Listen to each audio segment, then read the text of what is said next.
বেসরকারি হাসপাতালগুলোতে চিকিৎসার সুযোগ নেই তাদের, লাখ লাখ টাকা খরচের সামর্থ্য নেই। তাই দিনের পর দিন অসুস্থ শরীরে সরকারি হাসপাতালে ঘোরাঘুরি আর অপেক্ষা। একটা কার্ড পেলে শুরু হবে জটিল ক্যান্সারের রেডিওথেরাপি।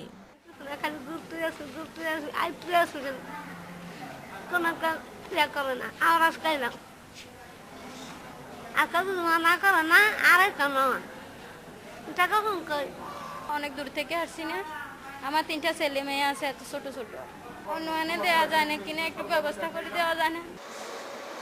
জানা গেল ডিসেম্বর পর্যন্ত বুকিং হয়ে গেছে রেডিওথেরাপির সিরিয়াল।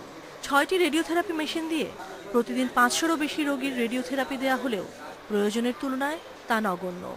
সরকারি লেভেলে 9টা সেন্টার আছে এবং বেসরকারি লেভেলে 6টা সেন্টার আছে, কিন্তু ডব্লিউএইচওর ফর্মুলা অনুযায়ী আমাদের সেন্টার দরকার কিন্তু 160টা। সেটা আমাদের নাই, কিন্তু আমরা রাতারাতি এটা সম্ভব না, কিন্তু আমাদের পর্যায়ক্রমে আসতে হবে। সেই জন্য আমরা যেটা বলছি যে একটা মাত্র ক্যান্সার হাসপাতাল 16 কোটি মানুষের দায়িত্ব নিতে পারবে না। ম্যাক্সিমাম জায়গায় মেশিনগুলো অনেক পুরনো এবং প্রায় অবস্থায় প্রায় সময় বিকল থাকে। আমরা বলেছি এরকম অন্তত 20টা সেন্টারকে প্রাথমিক পর্যায়ে এস্টাবলিশ করে ক্যান্সার চিকিৎসার ব্যবস্থা করা হোক। রেডিয়েশন অনকোলজি বিভাগ রয়েছে ঢাকা ও চট্টগ্রাম সহ 9টি মেডিকেল কলেজে। এর মধ্যে 4টি মেডিকেল কলেজেই দীর্ঘদিন ধরে নষ্ট রেডিওথেরাপি মেশিন।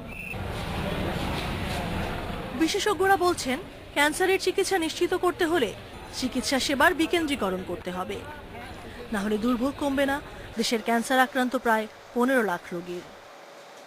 মাহবুবা জান্নাত, ইন্ডিপেন্ডেন্ট নিউজ।